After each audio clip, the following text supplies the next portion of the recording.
आपके पास हाथ पैर है, आपके पास आँखें हैं, ठीक है, you are into a good family, you are having your own house, इससे ज़्यादा क्या चाहिए आपको? इससे ज़्यादा क्या चाहिए क्या? अगर आप घड़ी नहीं पहनोगे तो भी कोई टाइम बता देने वाला है, तो व्हाई यू आर वरीड कि मेरे पास हाथ पे घड़ी नहीं है?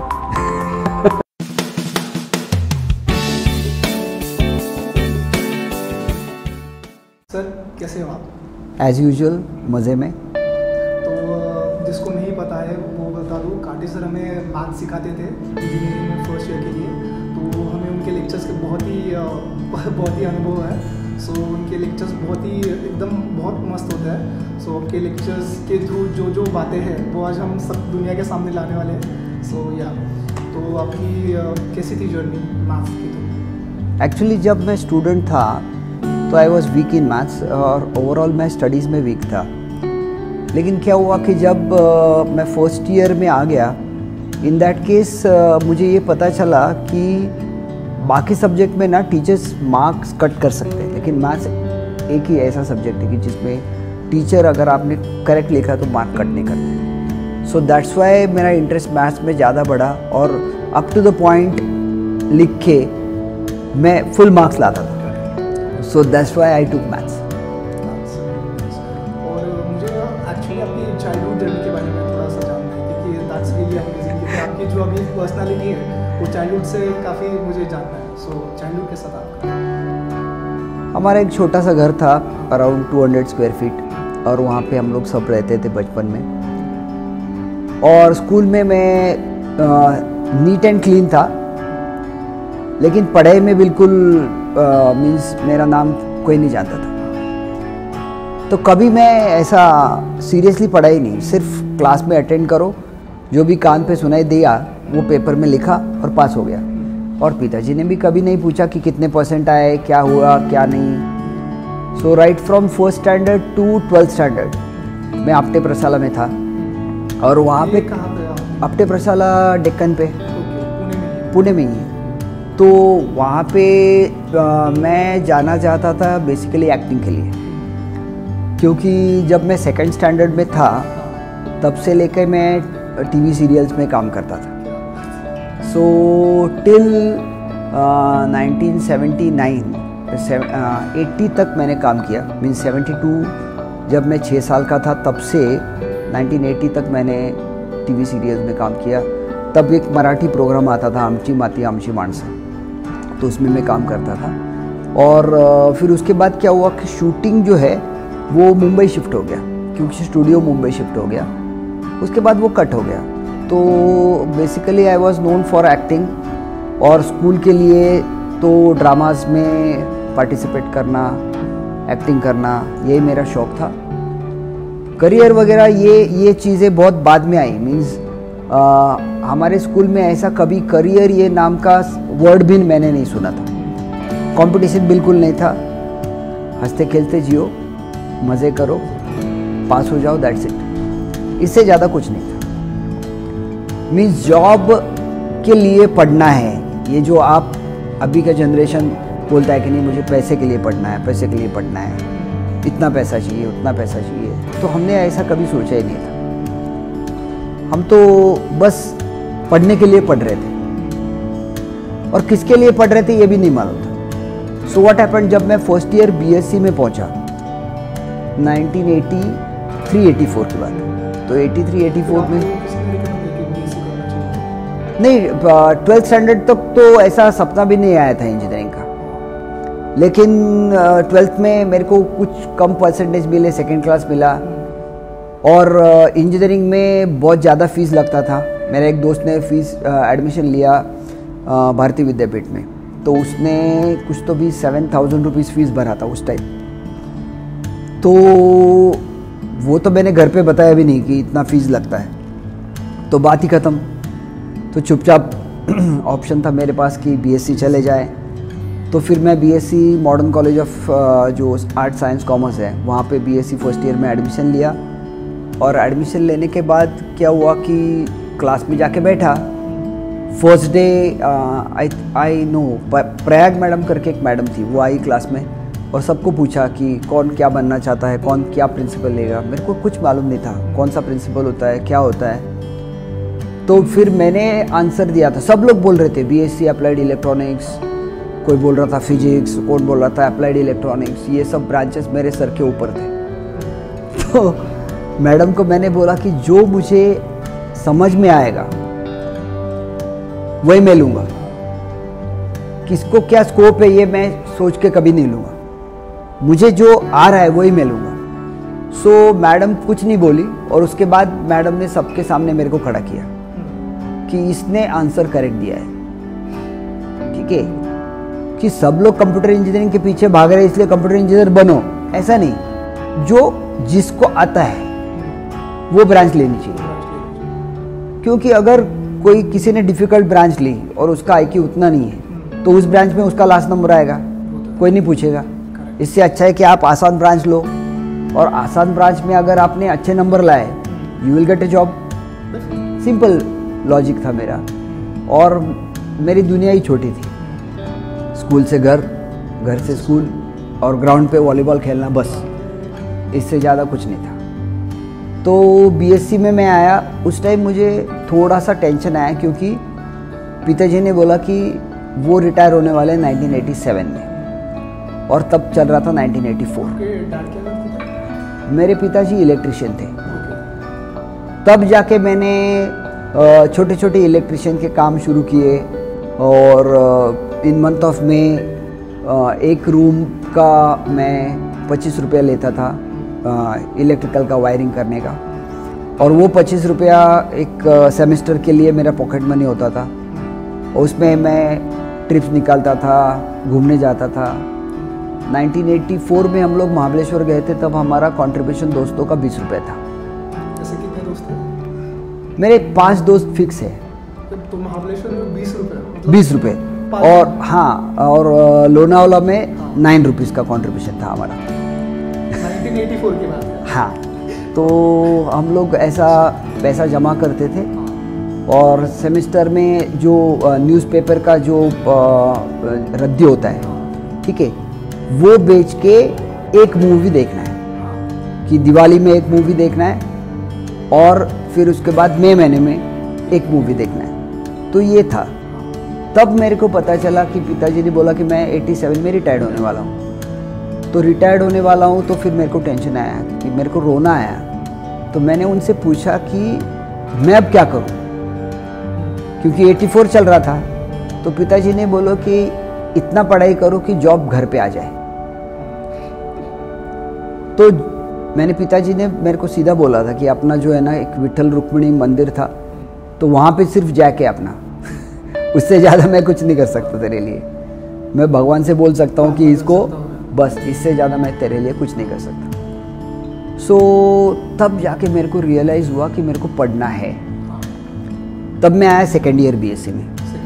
सेकेंड ईयर बीएससी में आया और सेकेंड ईयर बीएससी में फर्स्ट सेमेस्टर में ही यूनिवर्सिटी एग्ज़ाम था, क्योंकि फर्स्ट ईयर कॉलेज के पास होता था। 1984 की बात। हाँ, तो अभी 83-84 ख़त्म हो गया, 84-85 चला। I mean second year. तो सेकेंड ईयर बीएससी में मैंने 3 सब्जेक्ट लिए थे, मैथ्स, केमिस्ट्री एंड स्टैटिस्टिक्स। तो मैंने सोचा कि चलो, अभी मैथ्स में हमें जो है ना सबसे डिफ़िकल्ट सब्जेक्ट था एब्स्ट्रैक्ट अलजेब्रा। वो सब्जेक्ट मुझे ठीक से नहीं आता था, लेकिन मेरे एक दोस्त ने बोला कि नहीं तू आके मेरे को हॉस्टल में पढ़ा दे एक दिन, 1 day before the paper. I went to the hostel और इन लोगों ने मेरे को पढ़ने ही नहीं दिया। सो रात भर बातें करते रहे और मैं पेपर में जाके सो गया। सो आई वॉज नोइंग कि मैं इसमें फेल होने वाला हूँ। That was the last paper of first semester of second year BSc. Next day से मैंने नोट्स बनाने चालू किए, द वेरी नेक्स्ट डे। हाँ, क्योंकि मुझे मालूम था कि मैं फेल होने वाला हूँ। अब वो सब्जेक्ट जो है ना, उस टाइम क्या होता था कि अगर आपका दिसंबर का पेपर है 84 का, वो आपको दिसंबर 85 में देना है। अच्छा। और मई के पेपर में अगर आप फेल हो गए तो मई में देना है। तो ऐसा सेमेस्टर वाइज नहीं था, तो 1 साल के बाद ही पेपर आता था, तो चांसेस कम मिलते थे। लेकिन मैंने नोट्स एकदम परफेक्ट बनाए। तो उस नोट्स के भी एक स्टोरी मैं आपको कहना चाहूँगा। 1984 के नोट्स मैंने 85 में यूज़ किए और उस पेपर में मुझे आउट ऑफ 60 41 मार्क्स मिले, लेकिन मेरा टारगेट था कि अबव 50 लाना है। तो फिर मैंने वो रिवैल्यूएशन में डाला। सब दोस्त मेरे को बोल रहे थे कि क्यों ऐसा कर रहा है, 41 गुड स्कोर है, लेकिन मैंने डाला और 10 मार्क्स ज़्यादा आए। 58 मार्क्स का मैंने पेपर लिखा था, आई गॉट 51। तो वहाँ पे मुझे कॉन्फिडेंस आया। और जब मैं फर्स्ट सेमेस्टर में एक पेपर डाउन था, सेकेंड सेमेस्टर में मेरे को पता चला कि मैंने पढ़ाई तो जोर से की थी, तो मुझे पता चला कि I stood second in the division. हाँ, 79% मेरे को आए। तब मुझे लगा कि बाबा मुझे कुछ आ रहा है। उसके बाद फिर मेरा टारगेट था कि फिफ्थ सेमेस्टर में, यानी कि 1985, 85-86 लास्ट ईयर बीएससी में अभी आ गया मैं, देन मुझे 80% क्रॉस करना है। उसके बाद मुझे 81% मिला और लास्ट सेमेस्टर में 86% मिला। ऐसे करके मैंने टॉप किया, बीएससी टॉप किया। लेकिन एक चीज़ मैं आपसे बोलना चाहूँगा कि जो नोट्स मैंने बनाए थे 1984 में एब्स्ट्रैक्ट अलजेब्रा, वो नोट्स मैंने एक मेरे दोस्त को दे दिए क्योंकि उसका बैकलॉग था। वो दोस्त मुझे 2009 में मिला वापस। 1984 के मेरा दोस्त, उसका नाम भी है Joel Samuel Das. Now he is lecturer in one MBA college. तो उसने मेरे को वो नोट्स एकदम गिफ्ट पैक करके 2009 में मेरे को वापस प्रेजेंट दिए। बोला कि काटे मैं तेरे नोट्स फेंक नहीं सकता हूँ। तो इतने अच्छे मैं नोट्स बनाता था कि प्रॉपर, हाँ, तो प्रॉपर उसने मेरे को वो नोट्स वापस दिए। तब जाके मेरे को इंटरेस्ट आया कि मीन्स मैं कुछ कर सकता हूँ। So I scored 86% in last year BSc. तो फिर उसके बाद तो डिसाइड हुआ था, तो मैंने सोचा था कि मेरे को 2 ही करियर करना है, एक तो मैं मेडिकल रिप्रेजेंटेटिव बनूंगा, नहीं तो मैं लेक्चरर बनूंगा। तो फिर MSc में एडमिशन हो गया। MSc फर्स्ट सेमेस्टर हो गया। वहाँ पे 6 लोग ऑल क्लियर हुए थे, उसमें से मैं एक था। लेकिन मुझे जैसे जैसे 87 नज़दीक आने लगा, वैसे वैसे मेरे को टेंशन आने लगा, क्योंकि वो साल था 86-87। तो जनवरी 87 में मैंने कॉलेज छोड़ दिया। टेंशन आया मेरे को कि अगस्त में पिताजी रिटायर्ड हो जाएंगे। हाँ, तो फिर मेरे पिताजी का बर्थ डेट था 15 अगस्त 1922। तो एक्चुअली वो 82 में ही रिटायर्ड होने वाले थे, लेकिन उन्होंने 5 साल सर्विस हमारे लिए बढ़ा था, तो 87 में रिटायर्ड हो गए। तो फिर वो टेंशन था कि मेरे लिए पिताजी ने 5 साल एक्सटेंड किया है। तो फिर मैं बहुत ईमानदारी से पढ़ता था और तब मैंने कॉलेज छोड़ा और मैं मेडिकल रिप्रेजेंटेटिव के इंटरव्यू देने लगा। तो पहला इंटरव्यू था मेरा, लाइफ का पहला इंटरव्यू लीटा का फार्मास्यूटिकल्स में दिया था मैंने। वहाँ पे सिलेक्ट हुआ, लेकिन उसके बाद नाम बड़ा था रैनबैक्सी का। Sorry to interrupt you, but audience को किसी को पता नहीं होगा कि मेडिकल रिप्रेजेंटेटिव क्या होता है। मेडिकल रिप्रेजेंटेटिव ऐसे होते हैं कि जो मेडिकल लाइन में जो मेडिसिन होते हैं, वो डॉक्टर को जाके रेकमेंड करते हैं कि ये मेडिसिन आप पेशेंट्स को दो, दिस मेडिसिन इज़ गुड, और वो कंपनी के रिप्रेजेंटेटिव होते हैं। फिर डॉक्टर्स जो है उनको मिलके उसके बाद वो रिकमेंडेड जो भी मेडिसिन है वो पेशेंट्स को देते हैं। तो रैनबैक्सी का जो मैनेजर था, एक्चुअली उसके मेरे ऊपर बहुत उपकार है।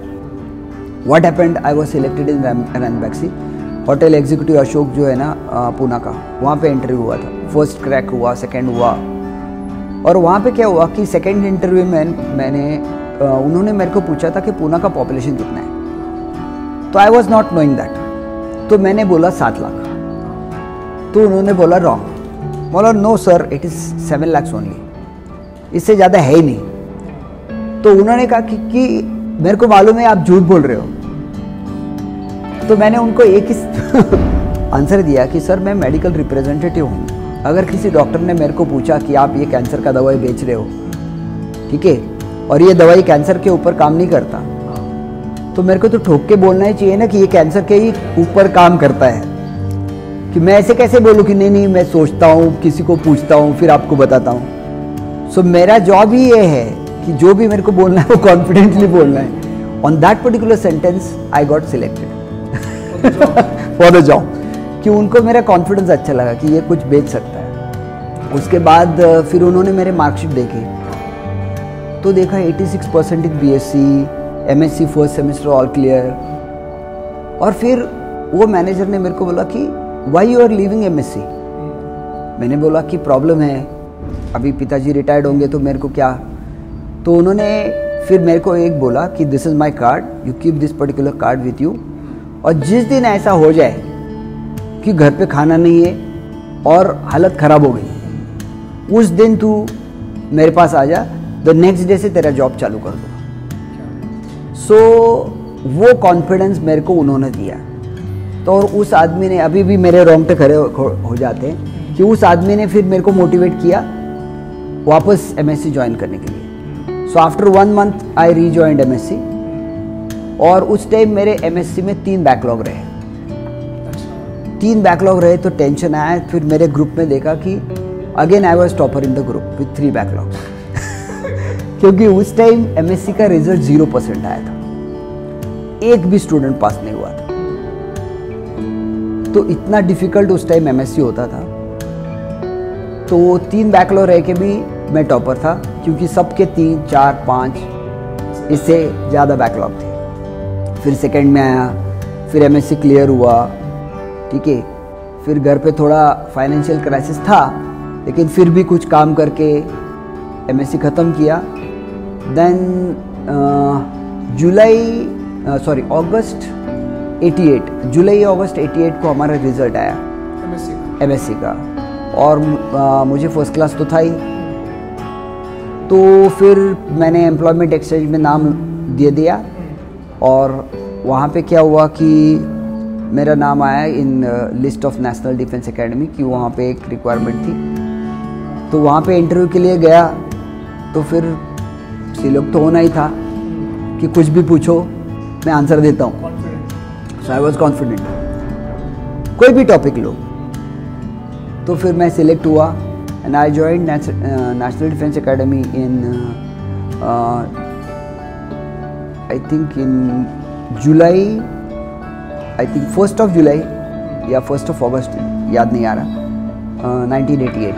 तो at the age of 22 I was working as a lecturer in National Defence Academy, या पुणे में।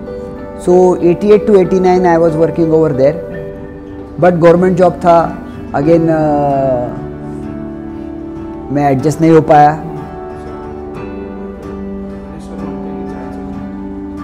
एक 5 मिनिटात संपवून जाऊया।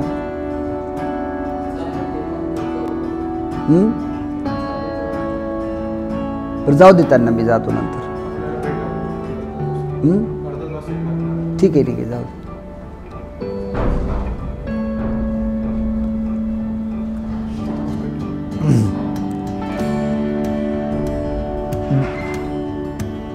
अच्छा, then I left National Defence Academy on 10th September 1989 and हाँ या and 11th September 1989 I joined VIT as a lecturer. So VIT में मैंने मेरा टीचिंग बहुत एंजॉय किया, और 25th of September 1995 को मैंने VIT का जॉब छोड़ दिया। 25th of September 1995। 26th of September I went to Mumbai. I went in Vidya Lankar engineering classes, and they asked me ki why you came in between, are you confident? I told them I'm confident. They gave me one lecture of 6 hours. Obviously I got selected. After that they asked me ki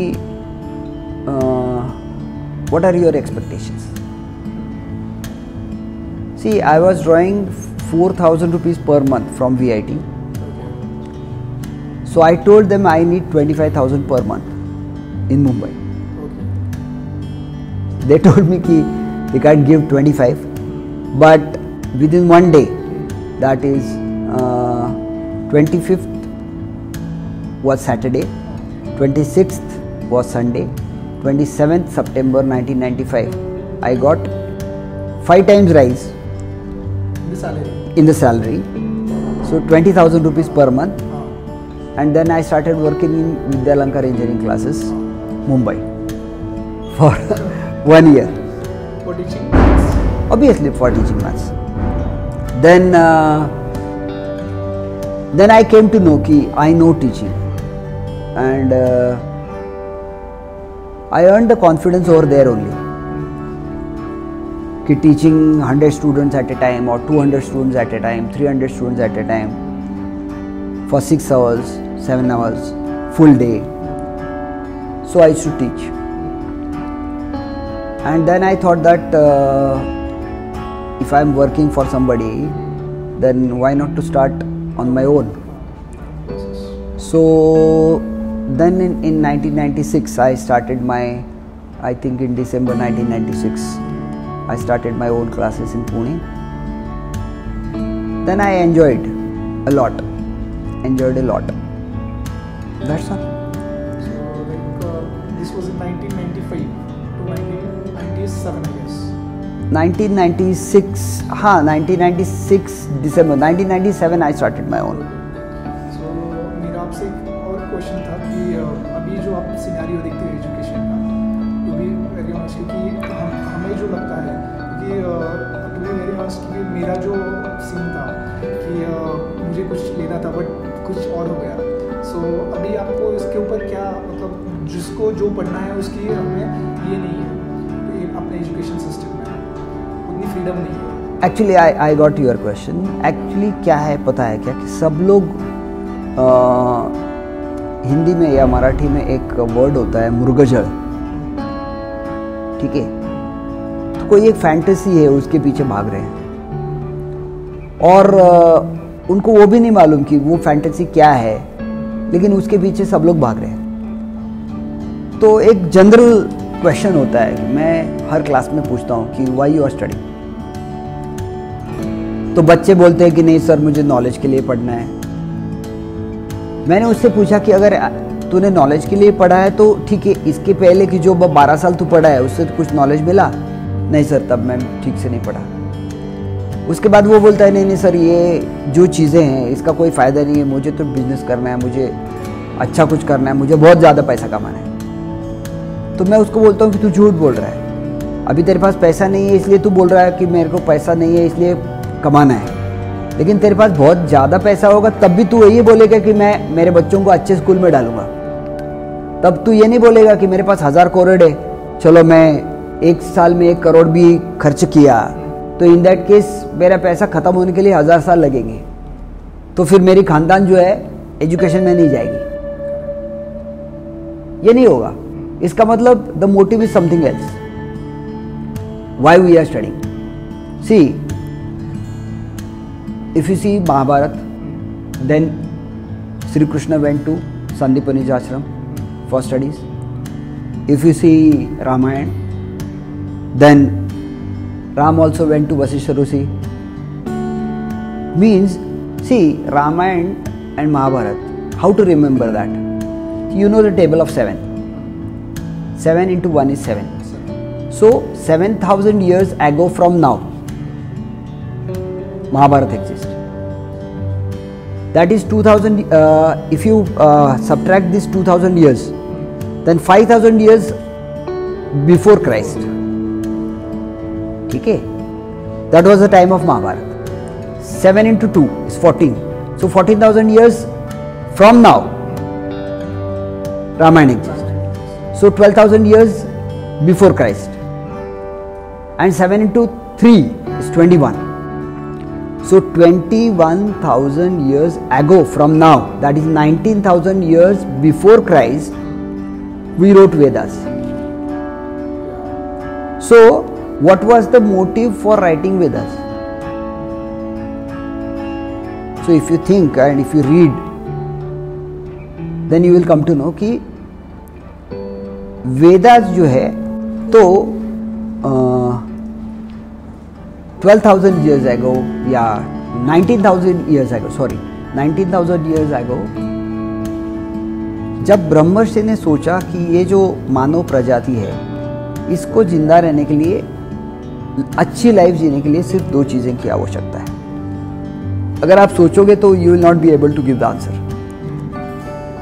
वो 2 चीज़ें हैं, वो 2 चीज़ें खुद को कमानी होती है। You can transfer it to anybody else. One is health and other is brain. तो हेल्थ डेवलप करने के लिए क्या हुआ कि उन्होंने एक डिपार्टमेंट बनाया, वहाँ पे ऋषि मुनि थे और उनके एचओडी जो है ना वो पतंजलि ऋषि को बनाया और उनको बोला कि you develop one science which can develop health. और दूसरा एक डिपार्टमेंट बनाया, उसके हेड थे ऋषि व्यास। उनको बोला कि you develop one science which can develop brain.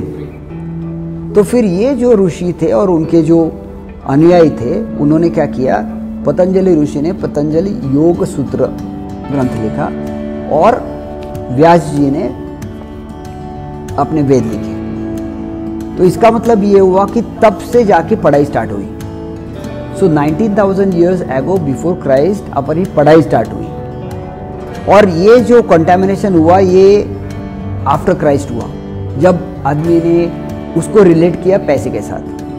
और अभी का जनरेशन ऐसे सोचता है, कभी भी ये नहीं सोचता कि मुझे ब्रेन डेवलप करने के लिए पढ़ना है, बराबर। और पहली बात ये कि जो जर्नी है, पढ़ाई का जर्नी, वो अगर आप एंजॉय करते नहीं चलोगे, इन दैट केस फाइनल आपको आउटपुट तो मिलने वाला नहीं है। अभी फॉर एग्जांपल मैं आपको बोल रहा हूँ कि ये सिटी बैंक का सीईओ इलेक्ट्रिकल इंजीनियर है। अब वो इलेक्ट्रिकल इंजीनियरिंग वहाँ पे क्या कर रहा है? एक्चुअली वैसा नहीं है। होता क्या है कि ग्रेजुएशन के दौरान उसने जो पढ़ाई की उसमें वो उसका जो ब्रेन डेवलप हुआ, ठीक है, अब उस डेवलप ब्रेन में उसने फाइनेंस बो दिया, अब फाइनेंस ग्रो कर गया। सो नेचुरल ये है कि आप 4 साल में कितना पढ़ाई करके अपना ब्रेन डेवलप कर रहे हो, इसके ऊपर आपका सक्सेस रेट है। आप ब्रांच का बिल्कुल मत सोचो, नॉलेज का बिल्कुल मत सोचो। इसीलिए तो नेचुरली आप देखो कितने भी अभी आपने मार्क जुकरबर्ग देखा, तो उसने ग्रेजुएशन नहीं किया लेकिन उसका ब्रेन डेवलप हो गया ना पढ़ाई करते करते। उसने खुद जो पढ़ा, खुद रिसर्च किया, इसके लिए तो कुछ डेवलप हुआ। तो जो डिग्री है, आपका ग्रेजुएशन है, वो तो आपका एक सिर्फ स्टेपिंग स्टोन है। उसके ऊपर कोई आप उसके लिए कितना मेहनत ले रहे हो और उस 4 साल में आपका कितना ब्रेन डेवलप होने वाला है। अगर वो डेवलप ब्रेन है then you will be able to reject the companies कि इस कंपनी में मेरे को इंटरेस्ट नहीं है because the interesting product is not in your company. तो आप 4 साल में ऐसा सोचो कि I must be able to reject the company which is not of my interest, बस। इसके बाद पैसा अपने आप आएगा। पैसा is the by product of develop brain. यही क्वेश्चन पे मुझे ऐड ऑन करना था कि अपनी एजुकेशन सिस्टम में मतलब वही क्वेश्चन था कि अब वो फ्रीडम नहीं है कि सपोज अगर यूएस में हम जाए तो उनको जो चाहिए वो ले सकते हैं, जो कोर्स चाहिए वो पढ़ सकते हैं। बस यहाँ पे कैसा है, you have to earn that, मतलब उतना परसेंटेज क्राइटेरिया चाहिए। नहीं, आई डोंट थिंक सो। मैं अपने इंडिया की एक बात कहना चाहता हूँ कि फॉर एग्जांपल अपना जो लोनी का एक कॉलेज है, वहाँ पे बिफोर कोरोना एक लड़का पढ़ता था और वो होशियार था। व्हाट हैपेंड कि आफ्टर कोरोना उसके टीचर ने उसको फ़ोन किया, वो मेरे दोस्त ही है, उन्हें बोला कि अरे तू बाद में एडमिशन क्यों नहीं लिया, तूने क्या एजुकेशन छोड़ दिया क्या? उन्होंने कहा कि नहीं सर, मैंने तो अपनी खुद की कंपनी खोल दी और अभी मैं इंजीनियर को काम पे रखता हूँ। तो ऐसा कुछ नहीं है, आपको पढ़ने के लिए किसने नहीं रोका। One another fellow I know कि उसका ग्रेजुएशन हुआ है आर्ट्स में, वो BA हुआ है and he is working in IT company and drawing 1 lakh per month. तो ऐसा कुछ नहीं है। Education is everywhere. हाँ, एजुकेशन इज़ एवरीवेयर। अभी वो लड़के ने, उसका नाम भी मैं जानता हूँ, गुप्ता नाम का लड़का है, ठीक है, उसका मुंबई में कंपनी है खुद का। उसने बोला कि सर 2 साल में मैंने इंजीनियरिंग का पूरा पढ़ दिया घर पे बैठ के बैठे, और अभी मैं खुद का कंपनी चला रहा हूँ। He is having projects from US also. तो आपको किसने रोका है? और इंटरनेट तो इतना बड़ा महासागर है आपके हाथ में, ठीक है। वो मोबाइल सिर्फ गेम खेलने के लिए थोड़ी है। आपको किसी ने नहीं रोका। एजुकेशन सिस्टम तो ये एक सिर्फ ग्रेजुएशन बाबा मुझे चाहिए, और आप इतने बड़ी बड़ी कंपनी वाले थोड़ी ग्रेजुएट हैं, ऐसा कुछ नहीं है, आपके नॉलेज के ऊपर है। और अभी जो नए इंजीनियरिंग के लिए स्टूडेंट्स आते हैं या मेडिकल के लिए, उनको क्या कहना चाहोगे? मतलब कैसी एग्जैक्टली पढ़ाई करनी चाहिए? क्योंकि हमने आपके लेक्चर्स अटेंड किए, हमें आपने बताया है, बट ऑडियंस के लिए आप क्या कहना चाहोगे कि कैसे पढ़ाई करें एग्जैक्टली? ऑडियंस के लिए तो मैं एक बोलता हूँ कि आप अपना लिमिट ट्राई करो। हर चीज़ में आप अपना लिमिट ट्राई करो कि मैं 15 घंटे पढ़ सकता हूँ क्या? अगर मैं बैठा पढ़ने के लिए 15 घंटे तो क्या होगा? और किसी भी चीज़ के लिए तो पीछे लगो ना, खा जाओ सब्जेक्ट को। ओरल है, खा जाओ सब्जेक्ट को, और टीचर को पूछो कि आप कोई भी क्वेश्चन पूछो मैं बता दूंगा। तो ऐसे अगर आपने बताया तो क्या होगा? टीचर डर जाएंगे, टीचर डर जाएंगे कि ये लड़का आड़े टेढ़े सवाल पूछता है। इट इज़ वेरी इंपॉर्टेंट कि आप कितना दे रहे हो। यस, 100% दो, 100% दो। 100% अगर आप भगवान का पीछे लग जाओगे तो वो भगवान तो सामने खड़े हो जाएंगे। हम लोग क्या करते हैं, नहीं नहीं भगवान, जाते जाते नमस्कार करके आगे निकल जाते, क्या फायदा? ऐसा नहीं। मेन थिंग कुछ तो आना चाहिए। अभी मैं बच्चों को देख रहा हूँ, बोल रहा है सर मेरे को इसमें इंटरेस्ट नहीं है, तो मैं उसको पूछता हूँ कि तेरे को किस में इंटरेस्ट है वो तो बता। तो फिर वो कुछ तो भी फालतू आंसर देते हैं, मेरे को फुटबॉल में इंटरेस्ट है। अच्छा ठीक है, फुटबॉल कहाँ पे? नहीं नहीं मैं मोबाइल पे खेलता हूँ। ऐसा थोड़ी, ऐसा थोड़ी। और हर चीज़ आप मज़े में करो ना, क्या प्रॉब्लम है? चाय पियो, मैं मज़े से चाय पिया। अगर आपको स्विमिंग करना है, आप मज़े में स्विमिंग करो। रेगुलर स्विमिंग भी 100 रुपये में मिलती है, मज़े वाली स्विमिंग भी 100 रुपये में मिलती है। पढ़ाई भी मज़े में करो। पढ़ाई भी मज़े में करो। जब आप पढ़ाई मज़े में करोगे तो ये मज़ा जो वर्ड है उसको आगे चिपकाने के लिए आपको कितना पैसा मिलता है? मैंने आपको बोला कि मैं आपको 2000 रुपये देता हूँ, जाके 2000 रुपये का मज़ा लेके आओ, ऐसा आप लेके आओगे? So that is the thing which you have to attach with everything. कि मेरा, आपने सोचा होगा कि आपने मेरे को फर्स्ट क्वेश्चन कैंसिल क्या किया था कि सर आप कैसे हो, तो मैंने उस सवाल का आंसर क्या दिया था? एज यूजुअल मज़े में। एज यूजुअल मज़े में। ये मज़े में जो है ना, ये पढ़ाई के साथ अटैच करो तो फिर मज़ा आएगा। सर आपका यही एक अच्छा है कि you take all the things very positive. मतलब इस पॉजिटिव रहने के पीछे सर रीज़न क्या है? अरे मेरी हेल्थ अच्छी है, आंखें अच्छी है और हाथ पैर ठीक है, इससे ज़्यादा मुझे भगवान ने कुछ नहीं देना चाहिए। बाकी सब मैं क्रिएट कर सकता हूँ ना, बाकी सब रोने के लिए है ही क्या? जो कुछ लाया था, मेरे को सिर्फ ये देखना है कि I have to satisfy myself. अगर मैं चाय भी बनाई तो मेरी चाय अगर मुझे अच्छी लगी तो ही आपको अच्छी लगेगी। तो मैं कोई भी चीज़ करूँ पहले मैं मेरे को सेटिस्फाई करता हूँ, बस। बाकी किसी को सेटिस्फाई करने की कोशिश ही नहीं करता हूँ। If I am satisfied I know that everybody will be satisfied, that's it.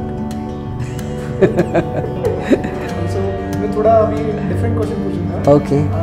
मुझे पता है मुझे बहुत मार मिलता है इसके बाद। हाँ। बट मैं आपकी थोड़ी लव लाइफ के बारे में पूछूंगा। मतलब how is your love life started from? मतलब आपकी लव मैरिज थी या अरेंज मैरिज थी? नहीं, मेरी लव मैरिज थी। ऑडियंस सबको पता नहीं था।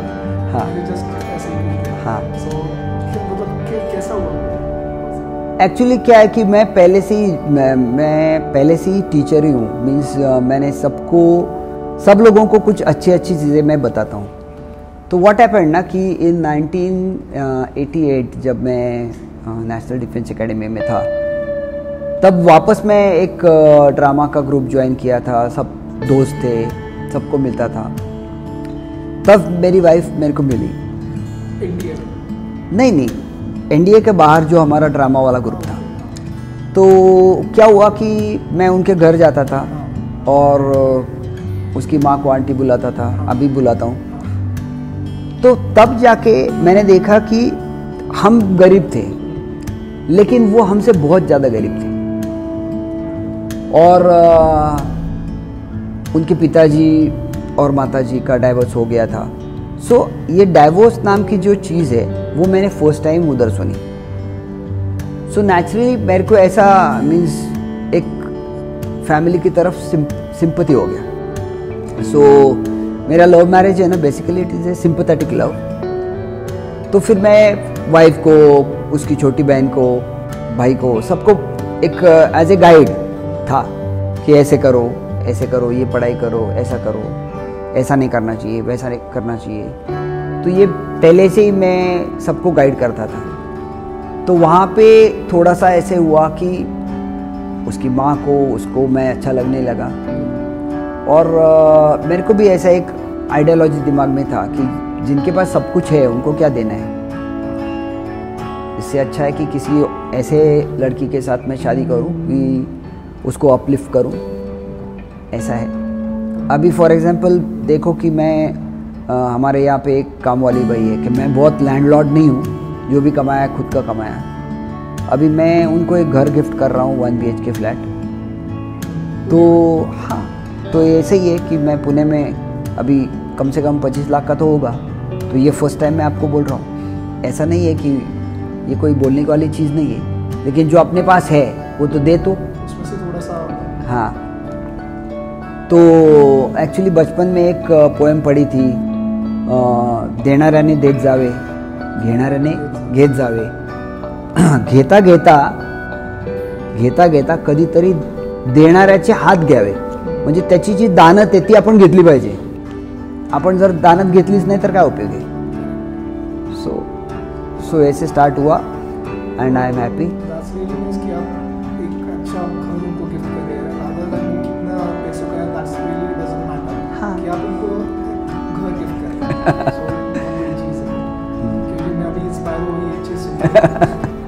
और ये कितने साल हो गए आपके मैरिड लाइफ को? I married in 1991।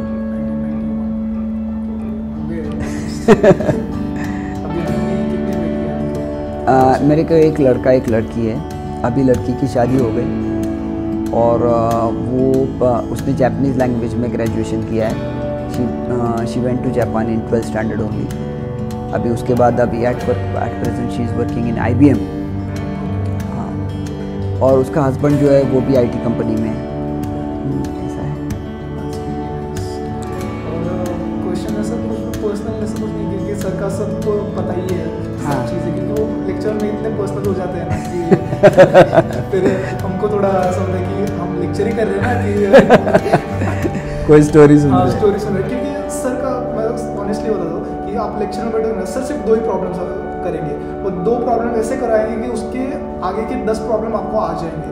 और उसके बाद वो जो स्टोरीज होती है बीच में वो बहुत इंटरेस्टिंग होती है। तो वो लेक्चर बहुत ही अमेजिंग होता है। तो ये मतलब ऐसा स्पाइस कहाँ से आपके लेक्चर्स में? नहीं, पहले से ही मीन्स मुझे ये पता है कि ये टीचर को मैं एक्टर हूँ पहली बात। तो एक्टर को क्या डिलीवर करना है कि जो तो जो है ना कि जो ऑडियंस को पसंद आए। तो अगर किसी भी ऑडियंस के सामने अगर मुझे कुछ प्रेजेंट करना है तो पहले मैं सोचता हूँ कि ये लोग क्या सोच रहे हैं, इनको क्या चाहिए, और अकॉर्डिंगली मैं डिलीवर करता हूँ। चाहे कितना भी बड़ा ऑडियंस हो, तो मैं पहले सोचता हूँ कि ये लोग किसके लिए आए हैं, ये मेरे को सुनने के लिए नहीं आए, उनको क्या चाहिए वो मैं देना चाहिए। इसके हिसाब से लेक्चर इंटरेस्टिंग हो जाता है। और एक बात है कि हम स्पोर्ट्स को, मुझे एक्चुअली आपकी बात एक अच्छी लगी जब हम बात कर रहे थे। आपने मेरे क्वेश्चन को हिस्ट्री से बहुत रिलेट किया, मतलब वेदा से रिलेट किया, महाभारत से रिलेट किया। तो आप ऐसे बहुत बुक्स पढ़ते हो क्या? मतलब एंशिएंट हिस्ट्री?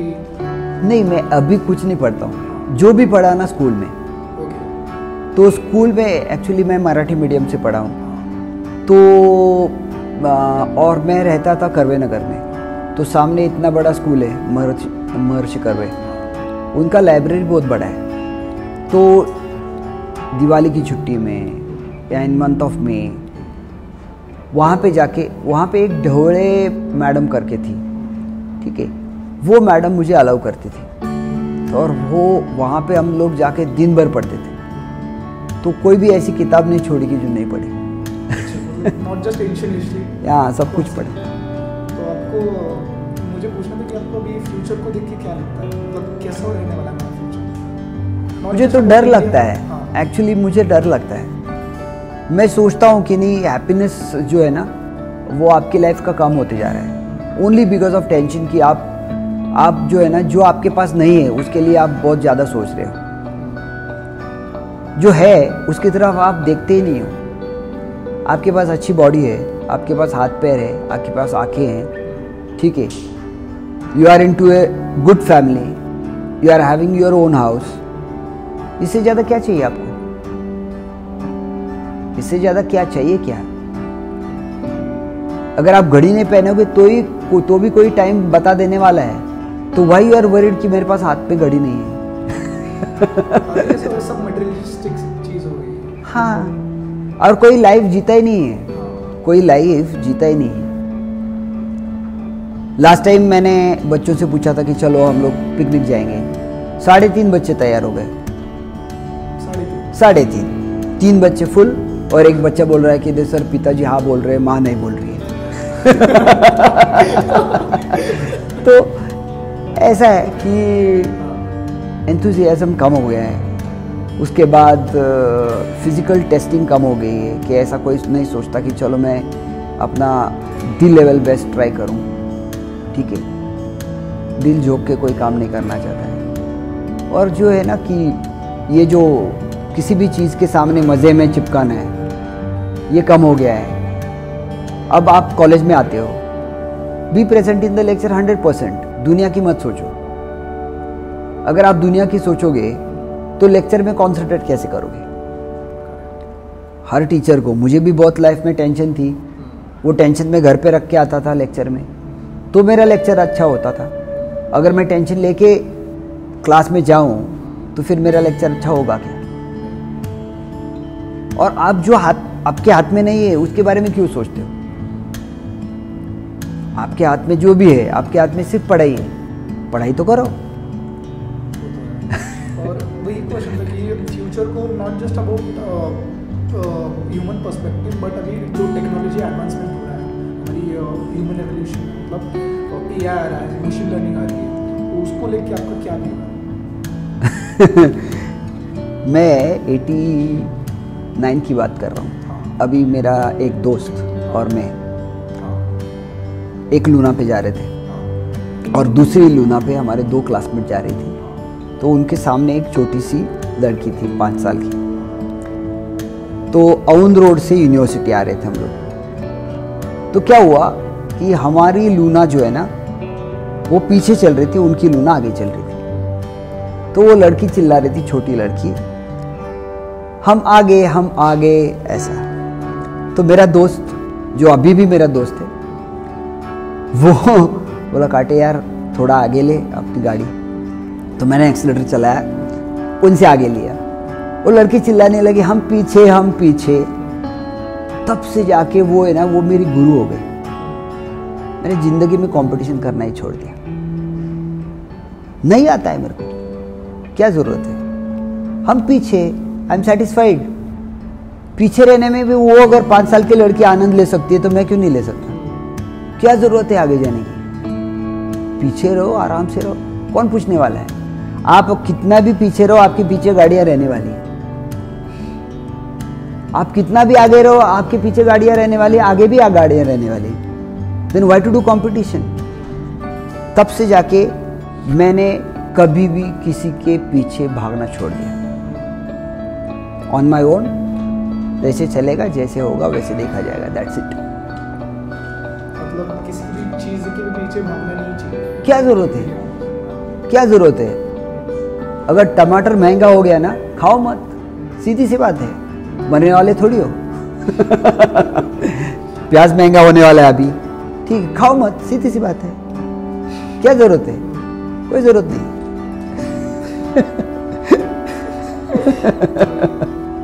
इसके ऊपर क्या मतलब ये अच्छी चीज़ कही आपने कि किसी भी चीज़ के पीछे भागना नहीं चाहिए, जो भी है वो वी शुड बी सैटिस्फाइड। नहीं, जो भी है उसका आनंद लो, मजा लो। इसका ऐसा नहीं कि मेरे पास है इसलिए चुपचाप बैठो।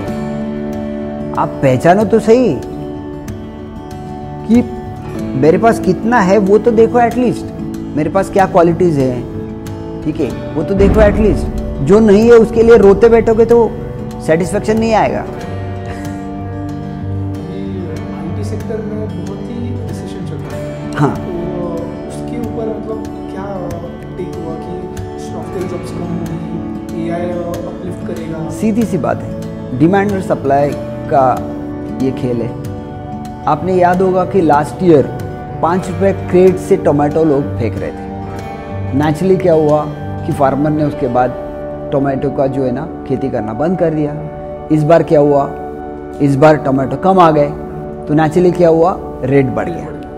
अभी देखो कि अभी सारे के सारे कॉलेजेस में कंप्यूटर आईटी के सीट्स ऑलमोस्ट डबल ट्रिपल हो गए हैं, ठीक है। प्राइवेट यूनिवर्सिटीज़ भी हैं, उनमें भी कंप्यूटर इंजीनियर्स हैं, उसके बाद BCS है, ठीक है, उसमें भी कंप्यूटर इंजीनियर, आईटी इंजीनियर ही निकल रहे हैं। तो नेचुरली क्या होगा, इतने ज़्यादा जॉब तो अवेलेबल नहीं होंगे।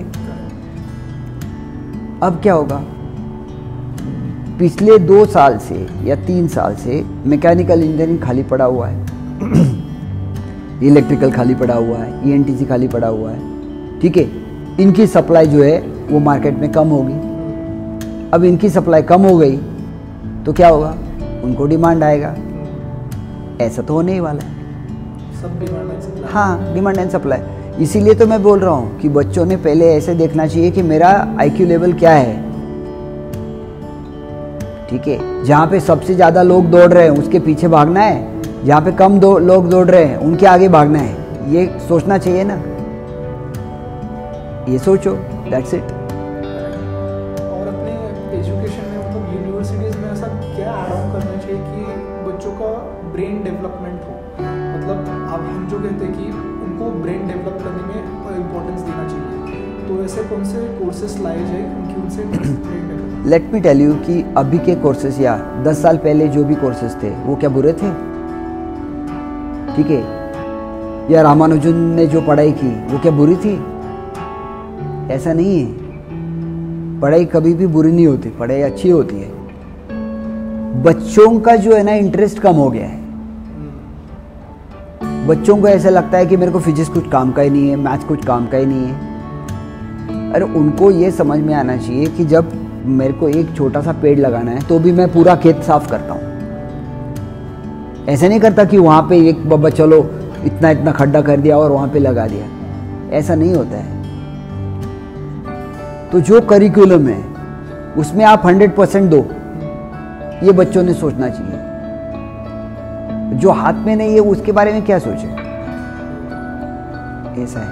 और मेन वही तो है कि मैं हर बार यही बोलता हूँ कि जो अपने हाथ में है ना उसको छोड़ के पीछे आगे नहीं भागना चाहिए। अभी करिकुलम जो भी है इसी में भी तो अच्छे जॉब मिल रहे हैं बच्चों को, ऐसा नहीं है कि नहीं मिल रहे हैं, ठीक है। सीधी सी बात है कि जो अच्छा पढ़ाई करेगा, जो पढ़ाई को 100% देगा, जो पढ़ाई के ऊपर प्यार करेगा, naturally he will be benefited. अगर आप किसी भी चीज़ के तरफ 100% नहीं दे रहे हो तो रिटर्न में 100% कैसे पाओगे? अभी वही है कि बच्चों को फिर इंटरेस्ट कैसे डेवलप किया जाए? मतलब अभी इंटरेस्ट जो कम हो गया है due to many reasons, social media हो गया, बाकी सारे फैक्टर्स हो गए, तो उनको इंटरेस्ट पढ़ाई में वापस कैसे डेवलप किया जाए? सीधी सी बात है कि पढ़ाई में इंटरेस्ट डेवलप करने के लिए ना किसी तो चीज़ की कमी होनी चाहिए, क्योंकि नेसेसिटी है ना। अगर नेसेसिटी है तो फिर दिमाग चलता है कि लगना चाहिए कि अब मेरे को इसकी ज़रूरत है। अभी हर चीज़ अगर अवेलेबल है बच्चों को, नेचुरली इंटरेस्ट तो नहीं रहेगा। आप छोटे बच्चे को एकदम बहुत बड़ा अच्छा खिलौना ला के दो, 5 मिनट खेल के फेंक देगा वो, उसको इंटरेस्ट नहीं आएगा। उसको खिलौना मत लाओ, उसको वो अर्न करने दो। रोज एक आदमी को मछली खिलाओगे वो पकड़ नहीं पाएगा, उसको भूखा रखो और मछली पकड़ने का जो भी पूरा किट है वो दे दो, वो पकड़ेगा।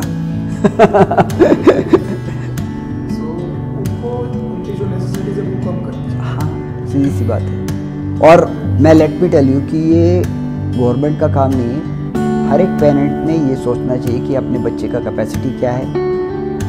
अब सीधी सी बात आप सोचो कि समझो मेरे लड़के को मैं घुमाने के लिए मैं पार्क में लेके नहीं जा रहा हूँ, मैं सिंहगढ़ पे लेके नहीं जा रहा हूँ, ठीक है, किसी नेचर के लिए यहाँ पे नहीं लेके जा रहा हूँ, मैं उसको घुमाने के लिए फिनिक्स मॉल में लेके जा रहा हूँ और उसको मैं 300 रुपये की कॉफ़ी पिला रहा हूँ, ठीक है, उसके बाद 250 रुपये की आइसक्रीम खिला रहा हूँ।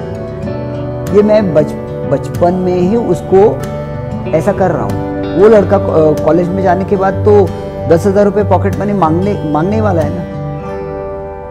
उसके बाद क्यों चिल्ला रहे हो कि बच्चे हमारे लिए सुनते हैं? राइट फ्रॉम द चाइल्डहुड उसको समझाओ, राइट फ्रॉम द चाइल्डहुड उसको पढ़ाई के लिए आप बैठो उसके सामने, नहीं 3 घंटा पढ़ाई करो, उसके बाद खेलो और उसके बाद उसको क्वेश्चन पूछो, मज़ा करके आया कि तू? अगर नहीं आया तो जा वापस मज़ा करके आ। ऐसा अगर आप एक 5 साल 6 साल करोगे ना, उसके बाद तो आपको पेंशन प्लान सोचने की भी ज़रूरत नहीं है, आपका पेंशन प्लान रेडी हो जाएगा। ये पेरेंट ने सोचना चाहिए, सीधी सी बात है।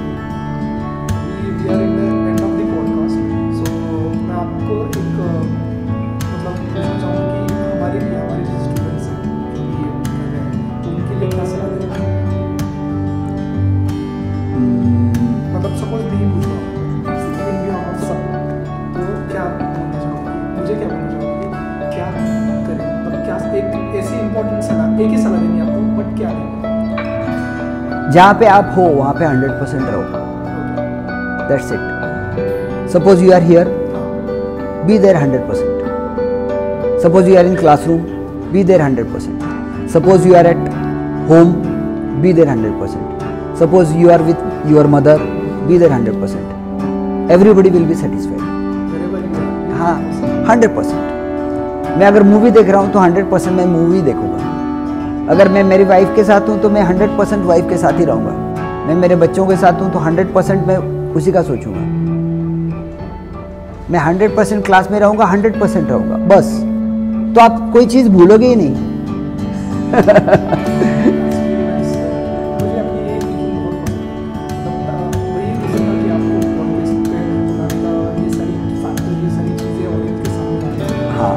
नहीं, और एक चीज़ मैं बताना चाहूँगा, एक्चुअली मैं भूल गया था।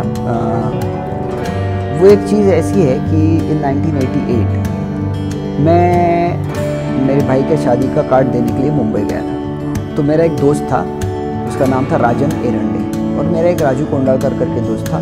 तो राजू बोला कि हम लोग गाड़ी पे जाएंगे, उसकी गाड़ी थी कावासाकी, और हम लोग मुंबई गए, 2 कार्ड बांटे। उसके बाद सोचा कि हमारा दोस्त है राजन एरंडे, उसके घर जाएंगे। तो उसके घर गए तो उसके पिताजी, राजन के पिताजी जो है, he was general manager in Crompton Greaves. तो वहाँ पे गए तो राजन की मम्मी ने पूछा कि आप कैसे आए? तो हमने बोला कि गाड़ी पे आए। उन्होंने बोला कि अभी रात को जाने का नहीं, compulsory, you have to wait, कल सुबह चले जाना, क्योंकि एक्सप्रेस हाईवे नहीं था। और फिर राजन के पिताजी आए around 10 o'clock in the night. He was not able to talk, ऐसी आवाज़ हो रही थी। तो फिर माँ ने बताया कि, आंटी ने बताया कि ऐसा ऐसा है कि उनका मीटिंग था चेन्नई में, 8 hours ही वॉज टॉकिंग, तो इसके लिए उनकी आवाज़ गई है, आप लोग खाना खाओ। हमने खाना खाया और सो गए। सोने के बाद मैंने देखा कि रात को वो लिख रहे हैं कुछ। तो हमारे यहाँ पे तो रात को 9:30 बजे लाइट बंद, ये रूल था।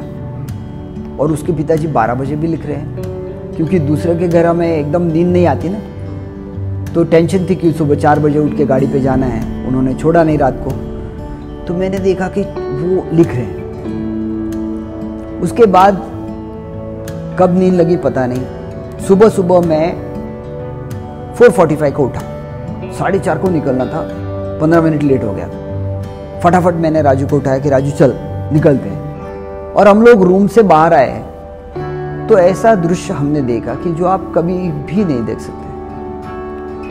एक जनरल मैनेजर की फैमिली सुबह 4:30 बजे क्या करती है?